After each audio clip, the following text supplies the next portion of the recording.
मध्ये ओंकारला एक त्याच्या खूप जुन्या मित्राचा एकदम 5-6 वर्षानंतर अचानक फोन आला आणि तो ऑलमोस्ट हुंदके देत रडत होता आणि कळत नव्हतं काय घडतंय. आणि तो म्हणाला, थँक्यू सो मच ओंकार, मी तुमचा आत्ता भीतीचा एपिसोड बघितला आणि त्याच्या घरी बरेच गोष्टी घडल्या होत्या. त्या गोष्टींमुळं भयात राहत होता आणि त्याला ते ओव्हरकम नव्हतं करता येत. त्यांनी त्या एपिसोडनंतर त्या भीतीवरती मात केली आणि 1-2 गोष्टी करणं एक्सपेक्टेड होतं. त्यांनी त्या केल्या आणि त्याचा ऊर भरून आला आणि त्यांनी थँक्यूनी फोन केला. लिटरली आत्ता सांगतानाही माझ्या अंगावरती काटा येतो की आपण एखादी गोष्ट करतो एपिसोडमध्ये आणि त्याचा दूरगामी परिणाम एखाद्याच्या आयुष्यावरती होतो. बऱ्याचदा आपण जेव्हा मेंटल हेल्थ म्हणतो तेव्हा आपण अँझायटी, डिप्रेशन यासारख्या गोष्टींबद्दल बोलतो. पण आपण डे टू डे लाईफमध्ये ज्या गोष्टींना सामोरं जातो, ज्या भावनांना आपण सामोरं जातो आणि ज्यांना कधी आपण ॲड्रेसच करत नाही, लक्षातच येत नाही आणि त्याचा त्रास आपल्याला कुठेतरी बॅकग्राऊंडला होत राहतो, पण त्यांना आपण निस्तरण्याचा, त्यांना आपण सावरण्याचा कधीच प्रयत्न करत नाही.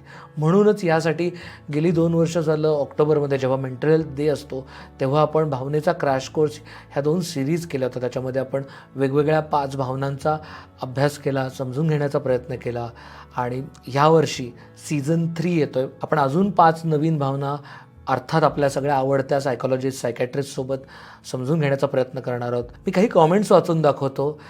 बऱ्याचदा आम्हाला खूप सारे मेल्स येत असतात, खूप साऱ्या कॉमेंट्स येत असतात. लोकं भेटल्यावरती सांगत असतात की या 2 भावनेचा क्रॅश कोर्स सीझनचा काय फायदा झाला त्यांच्या आयुष्यात.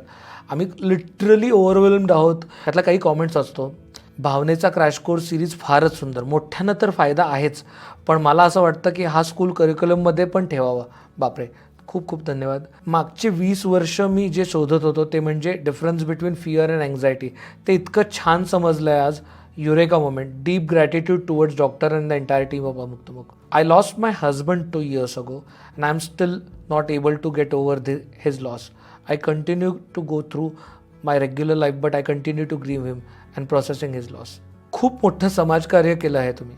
मला खात्री आहे तुमच्या या सिरीजमुळे खूप नवे प्रत्येक प्रेक्षकाला स्वतःचे बरेचसे प्रश्न सोडवण्यासाठी मदत झाली आहे.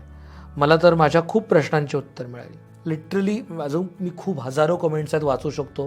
ह्या सगळ्या कमेंट्सनी आम्हाला खरंच एनर्जी येते, म्हणूनच आम्ही 3रा सीझन घेऊन आलो आहे. आम्हाला जेव्हा आम्ही हा एपिसोड शूट करतो तेव्हा आमच्यासाठी ते पर्सनल थेरपी सेशन होत होते. तुम्हाला हा सीझन कसा वाटतो नक्की सांगा आणि जर तुम्ही पहिले 2 सीझन बघितले नसतील तर नक्की आत्ताच्या आत्ता जाऊन अमुकतमुकच्या यूट्यूब चॅनलवरती जाऊन बघा. दोन्ही प्लेलिस्ट दिलेल्या आहेत. अजून कोणत्या गोष्टी आम्ही अमुकतमुकवरती, खुसबुसवरती घ्याव्यात आम्हाला नक्की कॉमेंटमध्ये कळवा. धन्यवाद. लो बसवा.